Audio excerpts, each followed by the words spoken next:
What is up, Dodgers Nation? Welcome to an episode of Dodgers Dugout Live. My name is Doug McKain, credentialed member of the Dodgers media. You can follow me on X and Instagram at DMAC_LA. And on today's show, we have a jam-packed show for you.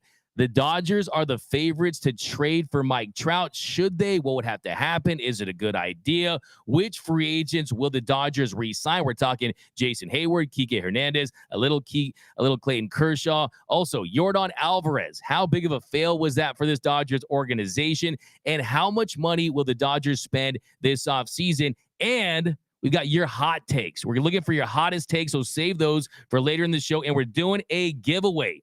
We got the towel from Game 1. You guys have been asking about this giveaway. So we got the towel from Game 1 and a Dodgers Nation t-shirt. And we're going to be looking for the hottest take. The hottest take gets the giveaway. So we're going to hold off on that. We're going to be ready for that in a little bit. So, yeah, got this towel right here. The Dodgers kind of threw in the towel there in the NLDS. I think Lance Lynn threw in this towel, and someone hit it for a home run. But let's dive right into it. Let's go into your comments right here. Thanks for rocking with this, guys. Hi, DMAC. What up, Noah Ortega? We got Victor Banos. Hi, DMAC. Finally, happy Friday from Ensenada, Baja. I got my Friday fun shirt right here. I look like I'm the manager at Islands. I look like I work at a resort. And this is something to feel good about. And it's the fact that this Dodgers team, before we get to Mike Trout, before we get into the free agents they could sign, I think it's important to note that this could be the most eventful and exciting offseason in Dodgers franchise history. This could be the offseason where they spend more money than they ever have as a franchise. That's what's at stake. I mean, the Dodgers, they're going to max out their black card. They're going to max out their black card American Express because they have been saving for this. They have put themselves in a position to make aggressive signings, to be active on the trade market, to go after Shohei Otani, Yamamoto. We got, I like this. I see a comment right here. DMAC, the only time I get to see my dad from DMAC Jr. You should be in class, son. Nando 390. Trout had freak injuries. He's a legend. Trout always hurt. What does this do for us? That's from Isaiah. Yeah, hold off on those Trout. Actually, drop those Trout takes. We're going to talk about that in a second here. But getting back into this Dodgers offseason, and let me just try to lead you out of the darkness. I know it sucks. I know it's terrible. I know it's a gut punch and a kick in the nads to win 211 games last two seasons and win exactly one postseason game. The fact they didn't have a lead against the Arizona Diamondbacks, that was embarrassing. That was rough. It was terrible. But let me try to lead you out of the darkness, knowing that this was still a transition year. Say what you want. It was a transition year. What I always tell you guys, don't listen to what Andrew Friedman says. Watch what he does. And what he did last year was he signed a lot of guys to flexible one-year contracts. David Peralta, Noah Syndergaard, JD Martinez. You got Jason Heyward on a minor league contract. You were set to have Gavin Lux. You lose him. And Miguel Rojas, he fills in very admirably at that shortstop position. He does a great job defensively. So say what you want. This was still a transition year. And on top of everything else, it was compounded by the fact that their season was an episode of Squid Game. I mean, you had injury after injury to starting pitchers, to the front of their rotation. And then on top of that, Julio Urias, he gets arrested for domestic violence on felony charges. So what could go wrong did go wrong. But the beauty of all this is that no major franchise out there, Major League Baseball, has the clean payroll moving forward that the Dodgers do have. They have the financial flexibility and the muscle to get it done in the offseason and back up those Brink trucks. Like I said, they're not just going to back up a Brink truck. They're going to back up a fleet of Brinks trucks. It could be an airplane carrier for the kind of money they could spend this offseason. So I want to dive into that and talk about what this team has in front of them financially. Because if you look at their payroll, was up last night, crunching numbers, looking at a lot of stuff. And let's talk about where the Dodgers are sitting at financially, because including arbitration projections, their current payroll is around $126 million for 2024. The only commitments you have past next season are really Chris Taylor, Freddie Freeman, and Mookie Betts.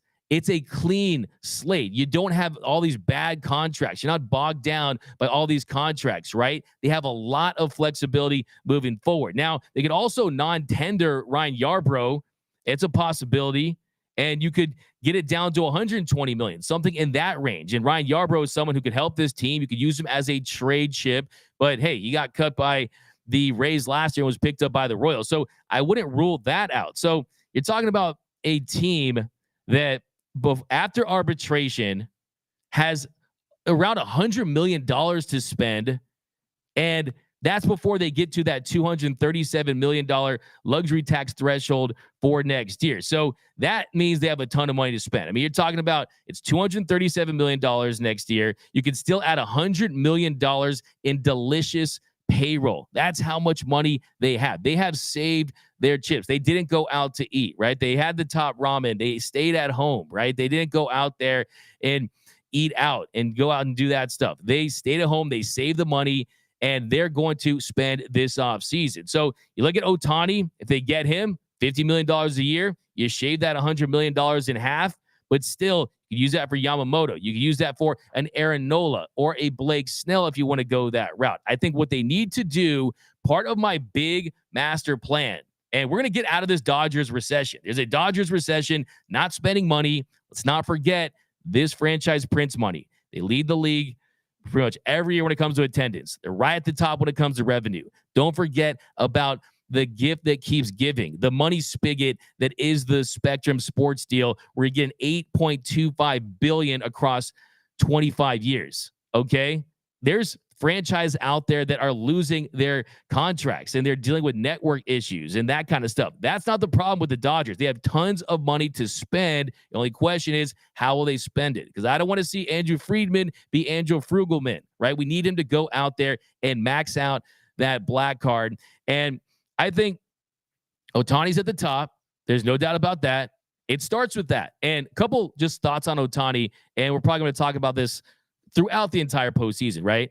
I think the effect he's going to have on this entire industry is there's going to be pressure on Shohei Otani to make his decision, whatever team he's going to sign with, because it's going to be a domino effect. There are going to be the big market teams waiting to see what he's going to do. There's going to be teams that are looking at players that the Dodgers might re-sign, guys like JD Martinez, players like that, because, hey, if they don't get Shohei Otani, maybe you could pivot to JD Martinez back as a backup option, right? So there is going to be pressure on Otani to be the first major domino to fall. And then after that, you got to add starting pitching. You got to go externally. You got to go Yamamoto, Nola, Montgomery. You could go Sonny Gray. There's a bunch of options out there because, look, you go the trade route, you go the free agent route, and then you don't have to rely on a bunch of rookies, a bunch of second-year players that are still trying to establish themselves in this league, a bunch of guys coming off of Tommy John surgery. That is the first thing you need to look for this offseason. One, do they sign Otani? And two, what do they do about starting pitching? Because what they do and how they handle their starting pitching and their rotation moving forward is going to tell you how serious they are about winning next season. Because if they're going to just run it back with hope that Walker Buehler and Dustin May come back and that Bobby Miller and Ryan Pepiot emerges and this and that, that's a losing formula. You can't rely on that. You have to get proven commodities. That's exactly what they need to do. So, yeah, Otani's could pitch again coming off his second Tommy John surgery. He can be moved to the bullpen. He can be moved as an outfielder. So I don't hear anything about, the Dodgers don't need Shohei Otani. They absolutely need Otani. And look, you could also look at this offseason as a way to just completely reignite your franchise. I mean, I love Clayton Kershaw. You guys know I'm devout Christian, but if you're getting him $20 million, that $20 million could be the first year of a deal for a starting pitcher, right? So you could use that money elsewhere. And I think that as far as the direction of this franchise and where they're heading to, I think they need a clean slate to turn the page. And I think that even if Kershaw's back, has to be an understanding that it's going to be in a more limited capacity. You're not going to be games 1 or 2 as far as their starting pitcher in the postseason. You're not going to be the opening day starter unless it's just a courtesy because you know it's your last year. So I'm excited about this team. We're talking more about the free agents they currently have, what they could do up and down this roster. But the number one thing you need to know, just to reiterate here, is they got tons of money. They are showing up. The big, bad Los Angeles Dodgers are going to show up, and they're going to leave the lot with something. They're not just going to test drive cars and this and that. No, they are going to be signing papers. They are going to be spending big. I predict that this offseason, the Dodgers will spend more money than they ever have in their franchise's history. I predict they're going to back up an entire fleet of Brinks trucks for Shohei Otani. And even if that doesn't happen and they don't get Shohei and he signs with the Mariners, the Giants, the Yankees, the Mets, wherever you want to say, even if he doesn't sign with the Dodgers, I think they're going to still be aggressive. And one move that they could make is you could get a big fish in Anaheim by the name of Mike Trout. Now, Mike Trout was listed as a guy that is expected to possibly explore his options. And if Mike Trout does that, the Dodgers are a team. They have the financial muscle. He's in line with the primes of Freddie Freeman and Mookie Betts. They're going to lose two outfielders, presumably David Peralta and Jason Heyward. So I would not rule out a trade for Mike Trout. Now, let's kind of dive into this because Bet Online currently has the Dodgers as the #1 top favorite. They're 3-1 odds, followed by the San Francisco Giants, the New York Mets, San Diego Padres, Yankees, and Philadelphia Phillies. So if you run down that list, you look at the Phillies, they're having success. They might win the World Series this year. You gave Trey Turner a big bag. You gave Bryce Harper that big bag. Middleton has been extremely aggressive, and kudos to him because, look, every time you see a Padres fail, there's also a Phillies win. You look at the Rangers, the success that they've had being aggressive. Now, I don't think that's going to be the case. We know that he loves Philly. He's a diehard Eagles fan. He's from New Jersey. I don't think that's going to happen. Then you got the New York Yankees, who just gave Aaron Judge a massive bag, $360 million across 9 years. The San Diego Padres, I don't anticipate that.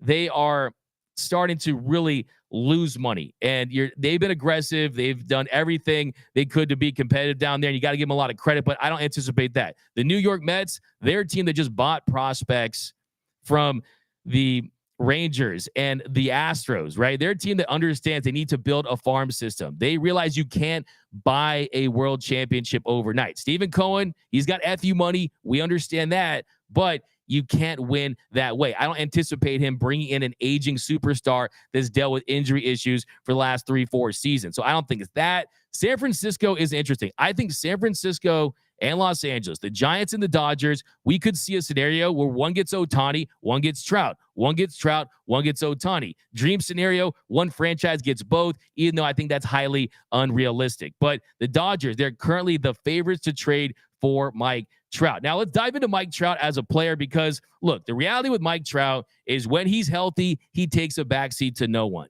When he's healthy, he's elite. There was a period of time where he was in the conversation with, is he the best player in the history of baseball? Is he the best player in the sport? Before Otani, it was about Mike Trout. Let's not forget that. And with Mike Trout, I think as it pertains to the Dodgers, one, the big question is, would Artie Moreno really make a trade with LA with one of his big pieces, one of his superstars, one of the guys that has put butts in the seats in Anaheim? Would he be willing to do that? I think he'd rather trade his grandma to the Dodgers instead of Mike Trout, right? I don't know if that is going to be the case, but Mike Trout does have leverage, and that's something that you have to remember here. He has a full no trade clause, and if he sits down with the organization and he makes it clear that he wants to join a winner and they don't re-sign Otani and it's clear that they are going to be rebuilding, maybe Mike Trout says, look, I'm in the West Coast. I'm comfortable here. Friends with Mookie. I want to win. The Dodgers, they're perennial contenders. Say what you want. They're in the postseason. They punch their ticket to the dance every single year. The last 11 years, they've been in the postseason. Maybe he says, okay, I want to try to get my way to the Dodgers. Can you help facilitate that? And then the Angels are in a position where do you want to do right for your superstar? And I think that's going to be the big conversation. But the issue with Mike Trout, though, if you're the Dodgers, is he has been in the shop a lot, right? He has been injured quite frequently over the last few seasons. He has played in only 237 of a possible 486 games in the last 7 seasons. He had a nagging calf strain that cost him most of 2021. He played just 119 games in 2022 due to back problems. He had a handmade bone surgery that limited Trout's 2023 season to 82 games and just one appearance after July 3rd. So the big question is he damaged goods? Can you rely on that? And you look at his numbers, slashing 283, 382, 579 with 66 home runs and 1,007 plate appearances from 2021 to 2023. That's a drop-off, right? We're talking about the war god here. This is the war god. This is someone who really, let's be honest, there's a lot of great players in this league, but offensively speaking, he has been in a class all by himself in this era. That's how good Mike Trout is. There's no denying that. You're talking about someone literally had a 10 WAR season in his rookie campaign, back-to-back 10 WAR seasons. I mean, you're talking about someone 81 weighted runs created plus is his postseason sample size. That's not going to get it done. He wants to live. He doesn't want to have that be a part of his legacy. But for his career, Mike Trout slashing 301, 412, 582 with a 170 weighted runs created plus. He provides power. He's a great hitter. Best barrel control I've ever seen from a player, period. He's fantastic. But like I said, he has only hit 140 games played once in the last 7 seasons. So can you bank on him staying healthy? And then you look at that gigantic contract. He turned 32 a few months ago. He's owed $248.45 million over the next 7 years. He's coming off 3 injury-plagued years, like I mentioned. So there are some red flags. The red flags are there. It's the injuries. It's the nagging injuries. It's the contract. But what are the green flags? The green flag could be is that the ball is in Mike Trout's court. If he wants to be a Dodger and he wants to try to be a catalyst and facilitate that trade, he has a full no trade clause. It's just a matter of, will the Angels potentially want to buy out some of that contract, want to contribute some of that contract, and maybe contribute $15 million per season? Would they be willing to do that because the Dodgers have such a deep prospect pool? Where if you're Artie Moreno, you say, okay, maybe one way of thinking about this is my ultimate way of getting back to the Dodgers is I give him Mike Trout a contract that is extremely bloated, almost $250 million, and then I gut them of some of their prospects. And I also pay down some of that money. So there is a path. There is a path to getting Mike Trout. I think where I stand is if you do not get Shohei Otani, there's not a lot of impact bats out there. I mean, maybe you could try to explore a trade for a Jose Ramirez and a Shane Bieber. I think that's highly unlikely. Shane Bieber's stock has fallen pretty precipitously in the last few seasons, so I don't anticipate that. But if you're looking to get a superstar impact bat, let's not forget, the Dodgers lost the NLDS, not because they're pitching as bad, as historically bad as it was. They lost that series because you averaged 3 runs per game, because you were god-awful at the plate. You hit 177, and look, you have left-handed bats, you have right-handed bats, but can you imagine a lineup where it's Mookie, Freddie, and Mike Trout? All players right there north of 30. You're taking advantage of Mookie's prime and Freddie's prime, and you're giving Mike Trout an opportunity to play with the winner. The only condition here is, does he stay healthy? So I'm not totally against the idea. I think it does feel a lot like getting all the Infinity Stones, adding Mike Trout, having Freddie Freeman. You still have an emerging Will Smith. I think it's a slam dunk that they're going to pick up Max Muncy's option. The guy gives you 36 home runs a year. You got to take advantage of that. And that's a ferocious top of your lineup. And we don't know what Mike Trout looks like in the postseason. We don't know. He is an unknown to a degree, right? Just a very small sample size. So, yeah, let me go down below in the comments here and listen to what you have to say about Mike Trout. Do you want to see Mike Trout in Dodger blue? Wouldn't have to move that far away. Great player, elite player. We got Trout is elite, but way too injury prone. Yeah, pretty much the last couple of years, you can send his mail to the IL because he's lived there. But maybe, I mean, honestly, there was talk too in the offseason that Mike Trout had hired this big team to try to keep him on the field. And yeah, there's knick-knack injuries. That's certainly the case. And you would hope that playing with a deeper franchise with the Dodgers, where you got more talent up and down the roster, maybe that allows him to stay on the field more regularly and it becomes less of an issue. But he's going to play somewhere, right? It's going to be in Anaheim. It's going to be in Philly. Could be Chicago. Could be one of these major markets. But the unique advantage that the Dodgers have in this one is they have the prospect capital to get a deal done. They have the financial muscle to absorb any salary they want.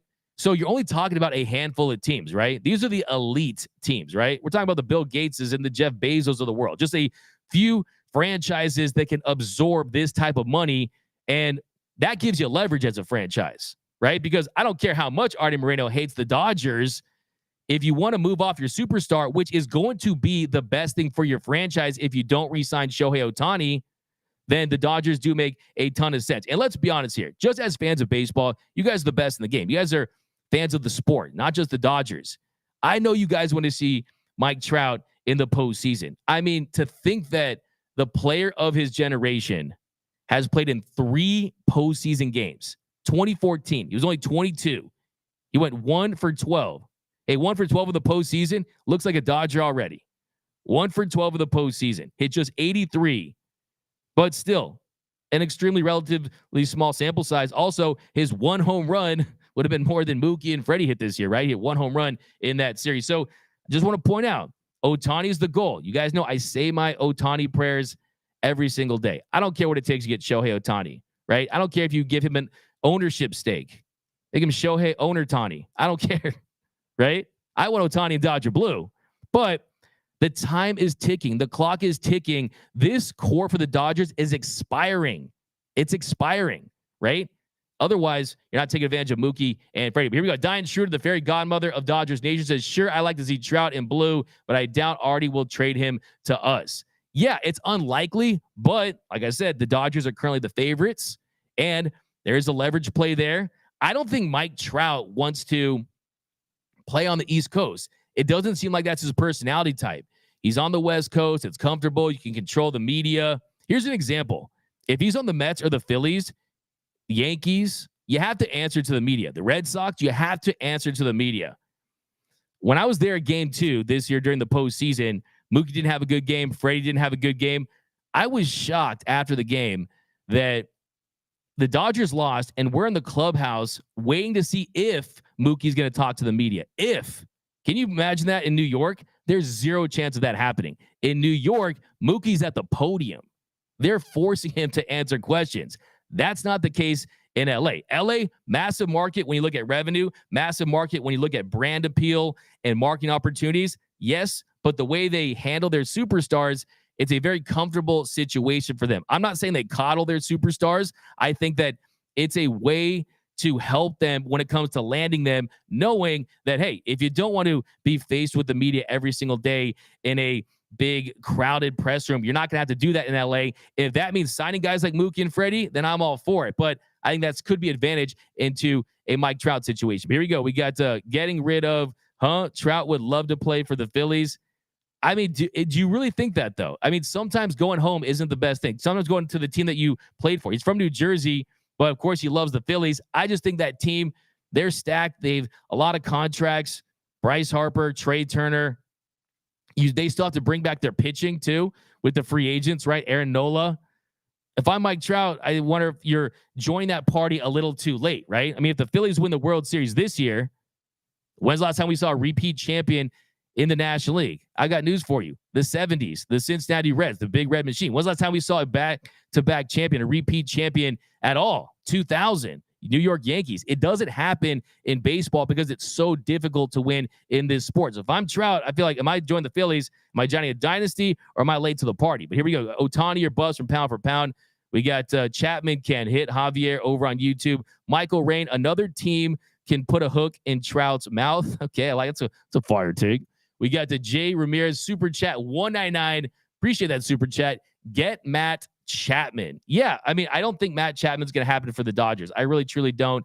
I really don't think that they view that third base position as a position where you want to give a contract of $150 to $200 million. If that was the case, I'd actually be furious if they signed Matt Chapman in the sense that, why didn't you sign Corey Seager then, knowing that ultimately he was going to end up at third base? You didn't even eclipse the $300 million range when it came to offering Corey Seager. And just watching this postseason, it makes me sad to see Corey Seager on the Texas Rangers. It's the Wolverine meme where I'm looking at a picture of Corey Seager, and I'm looking at the 2020 NLCS and World Series, him literally single-handedly winning this franchise a World Series. I'm just looking at like I'm Wolverine, sad on the bed right there. It hurts. I hate to see it. So the math just doesn't math on that one to me. Matt Chapman, dude, was batting 8th in their division series. He's not the impact bat that would justify a kind of contract like that. Defense is big. Defense was championship, so they say, but still, I don't get that D-Mac wants some glass. Glass now and Trout. D-Mac needs a vacation. What up, Michael Hoffer? Always rock with us, man. I appreciate you. Hey, guys, there's no offseason here. We can sleep in never over on YouTube. But okay, guys, so next thing we're going to switch gears a little bit, and we're going to break out some hot takes. And the hottest take right now is going to get this towel for your Dodgers that couldn't win a postseason game. I don't know. You can use this too. I don't know. Wipe some stuff off the counter. You can use it to swing around when you're watching the Dodgers next year. But it's a really cool towel. Great details. You got the whole team and a Dodgers Nation t-shirt. This is a fire tee. The tee might be really the centerpiece of this giveaway, right? This is the prize right here. But you got the t-shirt and the towel. So I got producer Jordan over there looking at the hot takes. Who's got the hottest take heading into the Dodgers offseason? The first thing we're going to do, we're going to bring back a little designated Twitter action right here and read some off over on Twitter. So the first one we got is Ned 2.0. Foul poles should be Dodger blue. I disagree with that because the yellow, it's easier to see, but it would be kind of cool. Maybe for Think Blue Week. Then we got Cheech 8, DFA, the computer, and analytics. I think that smart organizations are using both. I've talked to a lot of these players, and when I ask them about analytics, how you use sabermetrics, how you use the data to optimize their skill set, they always tell me the same thing. They always tell me the exact same thing. And you know what that is? It's they throw it to you. You can use it if you want. You can use it as much or as little as you want. You don't have to. They don't force it on players. They're not out there just chomping laptops, when you're in the batter's box and telling you when to swing, right? It's not like that. These players that want it can use it.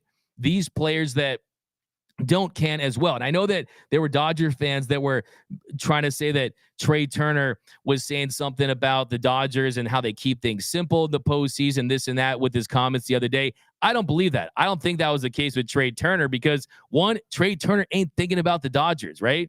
He's in a happy marriage right now. He's not thinking about the ex that he never even wanted to play for. Trey Turner's wife was from New Jersey. They live in Jupiter, Florida.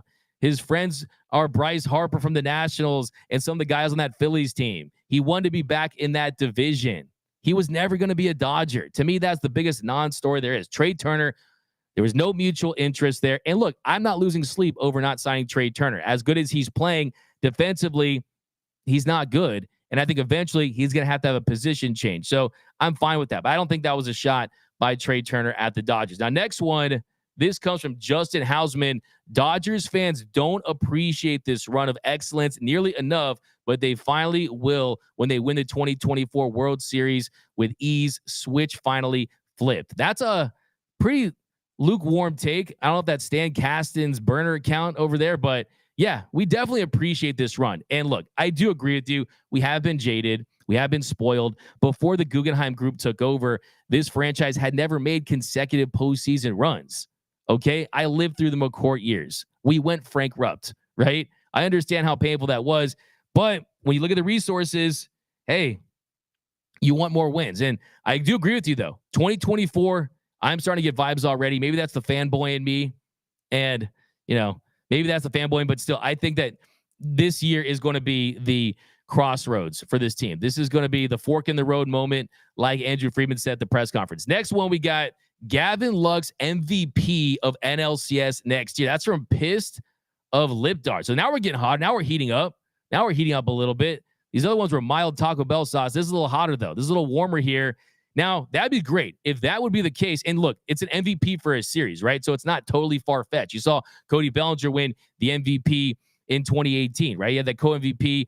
You had seen some other guys have success in series that aren't necessarily the superstars. But, hey, let's not forget, Gavin Lux had that big base hit there in Game 5 of the 2021 NLDS. Let's not forget that Gavin Lux, the youngest Dodger to hit a postseason home run at 23 years of age. So, yeah, that would be great because that would mean that Gavin Lux, one, stayed healthy, two, established himself as a really good big league bat that was still starting and getting those reps in games. So I would love to see Gavin Lux win that NLCS MVP. That's a great take right there. And we got Ken Blackwell. Maybe they should aim for the wild card next year. Fire take. Fire take. Yeah, no, that one's definitely it would go against what this organization does. I mean, Andrew Friedman said the other day that they're still going to go out there and try to win the division, because when you win the division, it supposedly sets you up with a better chance to win in the postseason because you get a bye, because you get home field advantage. And it's interesting, though, because we've seen wildcard teams have so much success. You've seen it in this postseason. The Phillies could win the World Series. And you saw last year, the Padres. You saw the Phillies. You saw some of these teams go all the way and have that success. But I still think it goes against what this Dodgers team is about. And they're very process oriented, right? And they're about just winning the day, winning the game. And everyone tries to win a ball game that day. And look, there's a world where you can win in the regular season and win in the postseason, right? We saw it in 2017. So I still want this team to win as many games in the regular season, as long as you're not hurting your chances in the postseason. I do have that idea that I was telling you about. My idea is that why not let one of the teams who has the buys, those 1 seeds, those 2 seeds, let them choose if they want to play in the wild card round. I think that would be wild. I think they should mix up. If it's the Dodgers, the Braves, if they think that you can't continue your timing, that it impacts your swing, why not let them choose to play in the wild card game? That'd be pretty interesting. Or you go the KBO route. What the KBO does is really interesting in that they allow the team to have 1 win already before you even play. You go 1 up on that series. So I'm not so sure they could do that, but it's an interesting idea from Ken over on Twitter. Then we got Ezekiel. Will Smith gets moved to third base.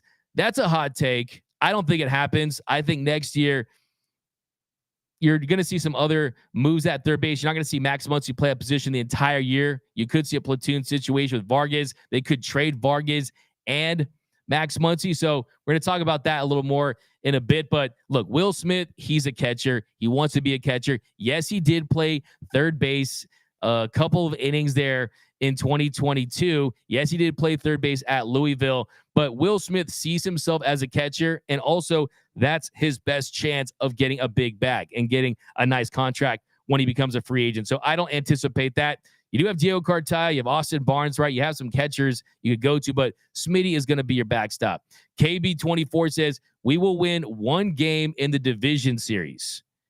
That would be bad. That'd be history repeating itself. So that's a hot take. Then we got Jake O'Connor. They'll make an offer for Belly, and he will reject them and sign with the Yankees. Bookmark this tweet. I don't think that's going to happen. I don't think that Belly is going to go to the Dodgers. I mean, I don't think the Dodgers are going to offer Bellinger a contract. Yankees, I could totally see that. We got Mike says, Otani literally only makes this team better. Stop being different and saying we don't need him. He only improves this team. That's from Mike over on Twitter. Then we got Payoso MX. I think an MLB record, 130 wins, then gets swept in the NLDS. Wow, that's a fire take. That is Pam Anderson, Baywatch in the 90s hot take right there. I mean, that is a hot, scorching ghost pepper take right there, because look, at that point, might as well go 162-0 and get swept in the NLDS. Might as well go all the way. But now let's dive into our comments on the live stream to get these hot takes. And we're going to give this rally towel, this t-shirt to the chat, the member down there who drops the hottest take. We got Daniel says, hot take, Dodgers signed both Otani and Yamamoto. Boom. I could see that. Pretty hot. It would go against what this Dodger team has been about. That would be reaching onto Stephen Cohen territory. And we saw it the Rangers a few years ago. Like I said at the top of the show, my hot take is that the Dodgers are going to be big spenders and that they are going to break the record for the most money spent in an offseason on 2 players. So I definitely think that's in line with what you're saying right there. Then we got hot take, Buehler Cy Young 2024, 89-20. That would be a great development. That would be really the best case scenario for this Dodgers team. I mean, hopefully you're adding a pitcher through trade, whether that be a Glass now, a Mitch Keller, which I think is a little unlikely because the Pirates, they want to win. Dylan Cease, they made it clear that they're not going to try to trade him. With Corbin Burns, with Woodruff out, the Brewers are probably going to keep Corbin Burns at least to start the year. So that trade market could dry up. So having a Cy Young Buehler would be fantastic. He was actually the leader in the Cy Young race as late as August in 2021. Then we got Geshmake over on YouTube. We can use that towel to wipe the tears from our eyes next year for the 3rd postseason sweep. I like it. It's funny, but I'm not trying to keep that same energy. I'm trying to get positive here, guys. I'm trying to convince myself I'm trying to get hurt again. Okay. I'm trying to start that process, but that's definitely a contender. That's a good one. We got hot take from Lakes Snaw says, hot take, Dodgers sign Blake Snell, Otani, and trade for Mike Trout. So that's pretty hot. That's scorching hot lava. Fire take. Talk about the money you would take on that situation. That's a big one right there. Got any other contenders here? Let's get hotter, guys. I need to see some hotter takes, man. I mean, I need like SPF 1000 on right here. Okay, because that was pretty hot. But let's get a little hotter on this one and continue to see what you guys got down below. We're ready to give this away right now. We already Pepio's still warming up for Game 4. That's from Vape. Son, yeah, poor Pepio's going to shove in Game 4. Pepio's going to shove in Game 4. There's no doubt about that. We are right with our team. No one wins every year. It's from Manuel. Yeah, that's a great point. I mean, look, there's 29 teams that are going to be upset. There's 29 teams and fan bases. They're going to think they didn't hit with runners in scoring position. They didn't do enough at the trade deadline. This is not exclusive to just the Dodgers. But D-Mac, please get out the glass now train now. Hey, man, I'm sipping that tall glass of glass now this week because of all the trade targets. They have to get a player through trade. I mean, you could sign a mid-level guy. You could bring back a Kenta Maeda, Hyun-Jin Ryu. There are mid-level tier guys that aren't of that top class, and you could go top shelf and on that second or third tier. Maybe that's a possibility, but the trade market is where you cash in on the prospects that you have. What's the point of having those prospects unless you trade them? Glass now is the guy that could be available, but they've had some injuries too. I mean, you've had injuries there, McClanahan and some of the guys in Tampa Bay. So the reality is, like Andrew Friedman said at the press conference, there's not a lot of these guys on the planet. But hot take, Dodgers signed Trout and Otani and don't even make the playoffs in 2024. That'd be painful. That would mean that a lot of guys got injured. We got Javier says Trout, too many injuries. Hot take, this is from Rick. Dodgers trade for Luis Robert and Dylan Cease. Also a trade for Glass now and a Rosarena. That's big. That's a contender from Rick over there. Hot take, the Dodgers parking lot gets destroyed. That's from Michael. Well, Frank McCourt still getting a bag off that. We got, Brian Gomez. This will be the winner. Brian Gomez. Dustin May becomes the best closer with 60 saves. So I don't know how that's going to happen, but you're going to get this. Hit me up in the DMs over on Twitter. You got the rally towel right there. You got the Dodgers Nation t-shirt because Dustin May is probably going to be back towards the middle at best of next season. So he would have to rack up a lot of saves. I don't anticipate that happening. That's why it's the hottest take. Pretty ridiculous take, you ask me, but I'm here for it. Maybe he gets back sooner than later and he's able to contribute like you are saying. But here our next segment. We're going to talk about some of these free agents on the Dodgers that we haven't really discussed really at length. And I hear a lot of you guys asking about Jason Heyward. Should the Dodgers bring back Jason Heyward? I know a lot of people want to see Jay Hay back. In my opinion, I don't. I actually think Jason Heyward has played himself into a contract situation where he could get a multi-year deal. He could get something over $20 and $30 million, something in that range. And if you bring Jason Heyward back, I think it's a situation where, one, he's been historically really bad in the postseason, an OPS under 500.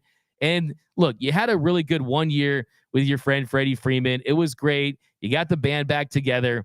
But I think the message that I want to send to these players is we're not doing this nice guy, we'll sign your friend to make you happy type thing. We're not bringing in JD Martinez for Mookie. We're not bringing in Jay Hay for Freddie Freeman. And yeah, both those guys were fantastic. Both those guys worked out. But I think you want to make the best move for the organization. And then most importantly is you look at some of the internal options there from the outfield position. Chris Taylor, Andy Pages, Johnny DeLuca, some of the younger guys. And I want to see Mookie Betts back in right field where he's at his very best, right? So, yeah, Jason Heyward, he was great for a year. I wouldn't be mad to see him back on a team-friendly deal, but to think that he's going to have that same level of success for a second year running, I'm not so sure I'm on board with it because I want to make some changes at the second base position. You know, one of my hot takes too, maybe the Dodgers go out there and trade for Gleyber Torres. If you're able to get a Gleyber Torres, who is someone who you could bring into this franchise, maybe he's your second baseman. Maybe you give a look to a Michael Busch. Maybe you give some more runway to to Miguel Vargas again, right? But I wouldn't be surprised if the Dodgers didn't go out there and get a second baseman that gets Mookie back in right field permanently, right? I think that could be the move because Gleyber Torres, he's a guy that can help this team. Maybe trade for Gleyber, and then that really solves your problem at second base. And then you got Kiké Hernandez. So Kiké Hernandez is a different story. I want to see Kiké Hernandez back. I think he should be back on a 2-year, $10 million contract. Give him the same amount of money that you're really giving Miguel Rojas. And he's exactly what you want in the role he has. Around average as a bat with versatility, and he brings in those intangible benefits, right? If you go to a Dodgers game and they announce the starting lineup, Mookie Betts, pretty loud. Freddie Freeman, pretty loud.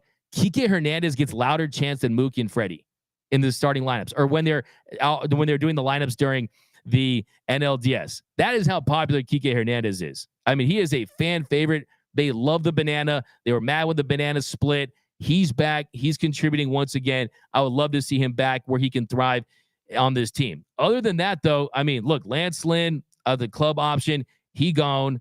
You look at, his club option, $17 million is how much basically it's looking at. It's $18 million with the $1 million buyout. That's pretty steep for a pitcher that gave up 44 home runs.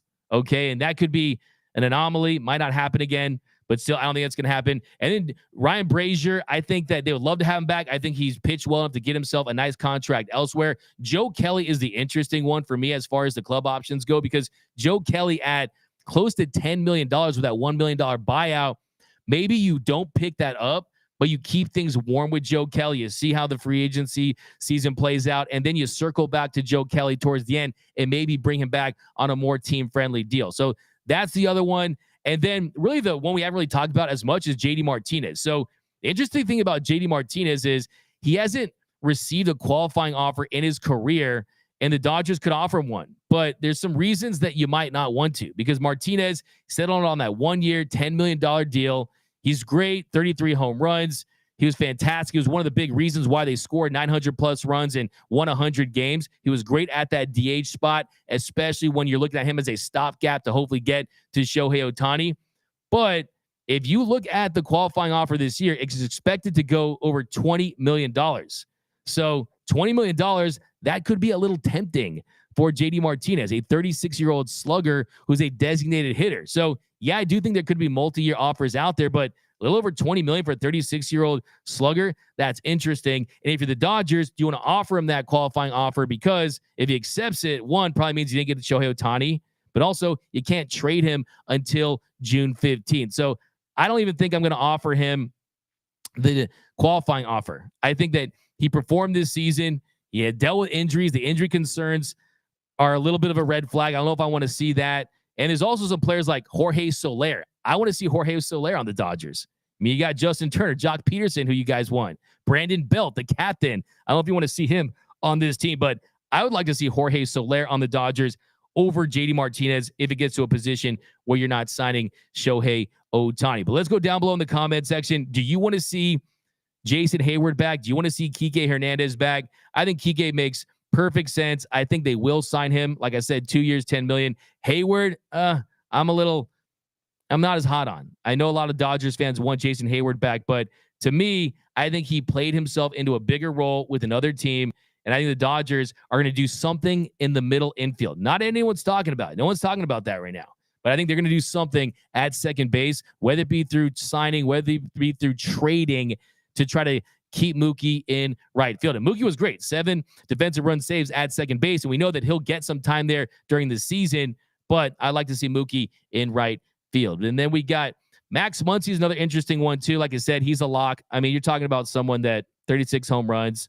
He's hit 175 home runs with the Dodgers since 2018. So he's going to be here in Dodger blue. But let's wrap this up with some comments down below. You got bring back Peralta from Diane Schroeder. I don't anticipate them bringing back Peralta.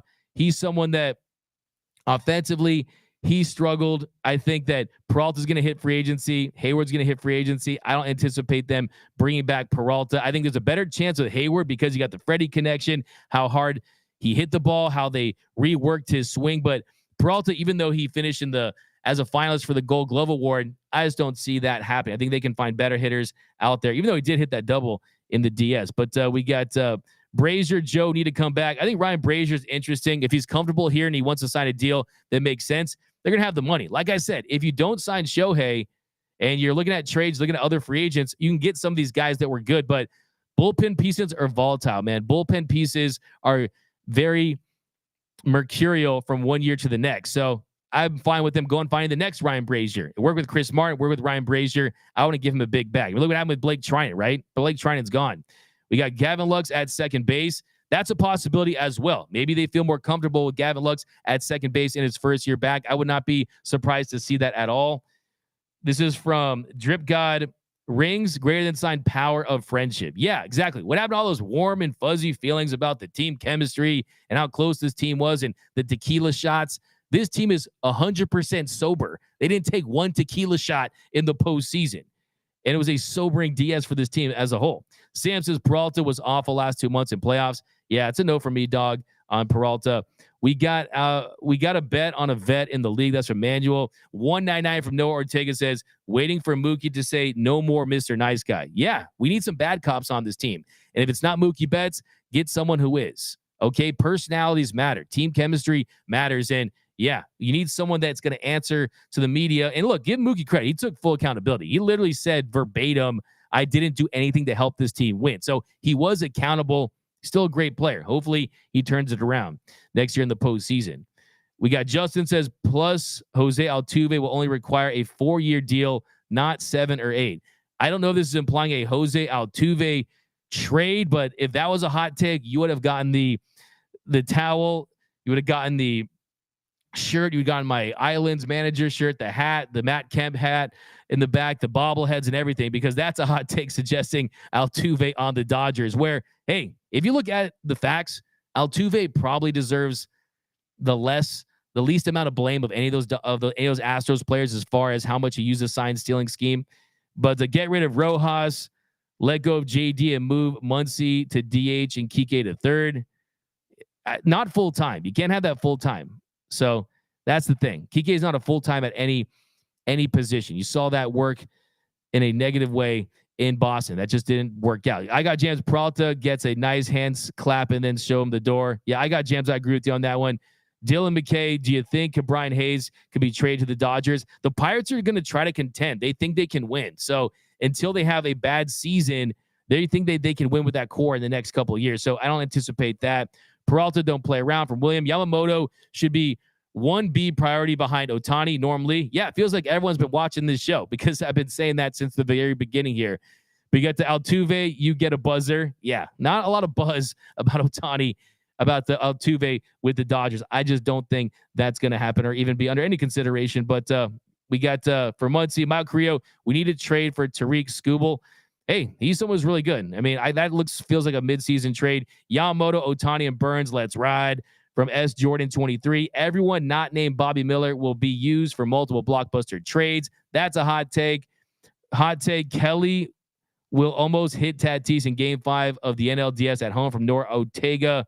Okay, guys, that's going to do it. Make a video breaking down stats and how to understand them. Robert Lopez, maybe they can do that in the postseason. I got you. We will do that possibly. But that's it for this episode of Dodgers Dugout Live. Thanks for rocking with us. As always, enjoy your weekend and let us know down below. Do you think the Dodgers should trade for Mike Trout? Which of their current free agents do you want to see them bring back? Let us know down below in the comment section. If you haven't yet, be sure to subscribe to the Dodgers Nation YouTube channel. Hit that subscribe button, hit that notification bell, hit that like button for your Los Angeles Dodgers. Thanks, D-Mac. Thanks, Ghost Bear. Love you, D-Mac. Love you back, Dylan McKay. And also make sure you're subscribed and you have those notification bells so you're eligible for all of our giveaways. So we're going to do some big giveaways. We're going to give away Noel. We're going to give away some bobbleheads, some jerseys. It's going to be awesome. But see you guys next time. Enjoy your weekend. Remember, nothing brings us together quite like Dodger baseball. And until next time, think blue, bleed blue.